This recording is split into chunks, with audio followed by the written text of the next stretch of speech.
When you're buying a sticker, you need to test it out. Is it printing nice? Is the vibrance there? Are you seeing fisheye effects? When we say fisheye effects, this is when you're running your sticker through the printer, and then when it comes out, they've got those little white spots. That's what we call the fisheye effect. And basically, that means that your sticker could not take the amount of ink that it's trying to absorb. So it doesn't have consistent ink absorption. Same thing if you're running your sticker through the machine, and then when it comes out, there's like drops of ink flowing down. Again, your sticker is not absorbing the ink properly. Okay? The second one is the adhesive strength. Okay? Now, when we say adhesive strength, right from the start, I can tell you MacTac has good adhesive strength. Full stop. Okay? However, the right adhesive strength that you're going to need depends on where you're actually going to adhere it. Okay? I will go through that later. And the last one is the durability. Okay? With the durability, with all the types of stickers in the market, you know, generic, branded, indoor, outdoor, you know, there's so many types of stickers there. You need to be able to pinpoint exactly which sticker you need. And one factor of that is the durability. Okay. So, when you're buying sticker, or when you're buying MacTac, which MacTac do you need to use, right? So the first two things that you need to consider is the surface of where you're going to stick it and the duration. How long do you need it to be stuck? Okay? Those two things are very, very important. In fact, if you call us, Quantum Media, and you're asking, okay, I need a sticker, two things that all the staff will tell you, or two things that they will all ask you: what surface are you going to put it on, and how long do you need it to be? Why? Because each sticker is different. The adhesive strength of the sticker will last only a certain duration depending on the components or the adhesive system of the sticker. Okay? Generally speaking, branded stickers, I don't need to mention who they are. For example, MacTac, the level entry, you're looking at about a 2-year duration, depending again on the surface that you're putting it on. So it's really a mix and match. This is something that you guys need to know if you're buying stickers. Okay, so let's go back to the first one. The first factor, surface. The first surface that you need to consider is simple. Okay? Simple surfaces basically covers the flat and smooth surfaces, the ones with slight curves, light corrugations, window or glass. I personally call them simple because they're easy to put stickers on. They don't need to have such an aggressive system. Because you have to understand, a more aggressive adhesive system will bring up your price. So you need to specify, you need to pinpoint what type of surface that you're looking at so that you can also have your cost efficiencies, your savings. Because sometimes you don't need to go to a higher grade of material if like a lower grade of material can match the needs of your surface. Okay? So what are the examples of simple surfaces? For one, metal. Metal is actually very easy to adhere to. Very easy. The adhesives in general are very attracted to metal. Okay? Right. Now, also for the walls, commonly here in the Philippines, what they do is that they put Sintra before they adhere it to the wall. Why? Because it's easier to put sticker on Sintra rather than direct on concrete, right? But what if what if your wall is curved like that? How are you going to be able to put a Sintra that can actually curve with your wall? Or like that pole, how are you going to put a Sintra on that? So we're going to need a sticker that can go direct on concrete and can actually adhere to the curves of your wall or your surface. Okay? Right. Okay. Now, see, with this one, it's straight. But what if you're, so normally, what's the first instinct of printers? Put the Sintra on top, right? No, nothing against Sintra. If you guys, if your end user actually likes to have that smooth surface of Sintra, which I know they normally do, then all well and good. But what if you don't have one like that? What if your end user says, no, I don't want it direct on the wall. I don't want the Sintra, I want it direct on the wall.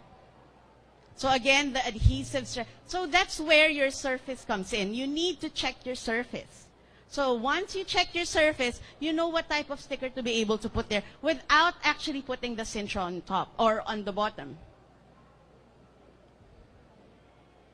Okay, floor graphics. Have you ever noticed that there's not a lot of floor graphics happening here in the Philippines? Floor graphics, essentially, you can put any sticker under that. The important thing with floor graphics is the laminate that you put on top. The laminate that you need to put on top when it comes to floor graphics is a floor laminate. Okay? You can't use a standard laminate for that. Why? Because a standard laminate is very, how do you say it? It's very slippery, right? So if you put that on the floor, it's wet or it's raining outside, people start coming in, and then, you know, because it's wet, people are going to slip. Okay? So a floor laminate is supposed to be designed to be thick enough or has enough texture that people won't actually slip when they walk on them. Okay? Right. Now, if you look at this truck, you can see that at the bottom, or like in the middle, there are corrugations, right? When you have light corrugation, we still consider this a simple surface. What you just need to look out for when it comes to these types is a flexible sticker, okay? It doesn't need to have a really aggressive system, but it needs to be flexible enough that you can actually curve your sticker with the corrugation, okay?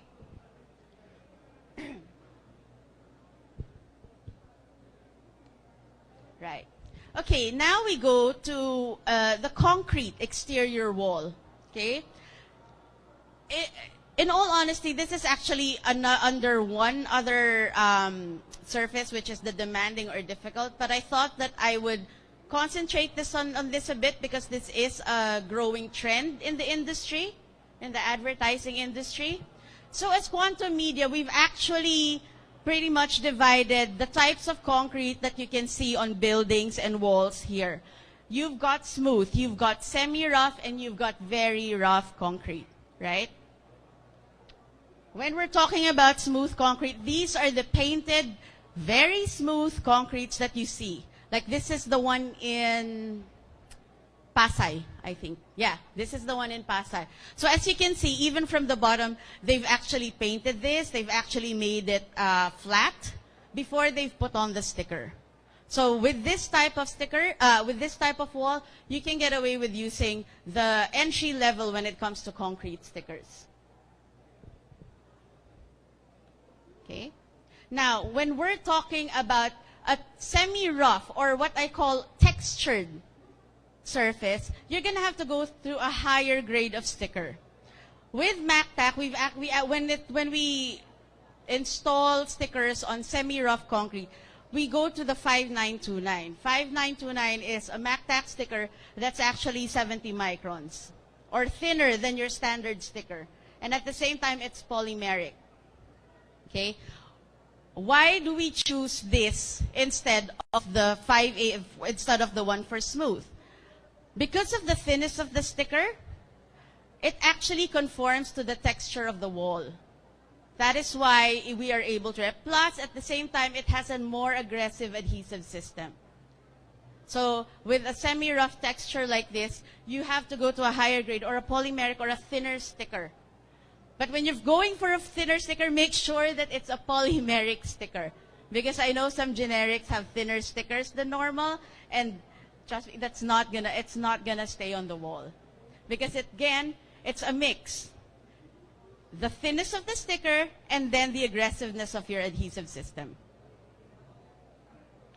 And then for very rough textures or surfaces like stone, bricks, very rough concrete, then we go to sticker, which we call Wrap 100. With this one, it's 55 microns. The adhesive is very, very aggressive and high tack. So with that combination, we are able to adhere stickers on these types of surfaces. Okay. Now for difficult or demanding surfaces, we go to like heavy corrugations, low surface energy level substrates. What are the low surface energy level substrates? These are the type of surfaces that are slippery or made out of plastics. Surfaces that normally you can't adhere adhesives to. Okay? Heavy curves and extreme conditions. Okay.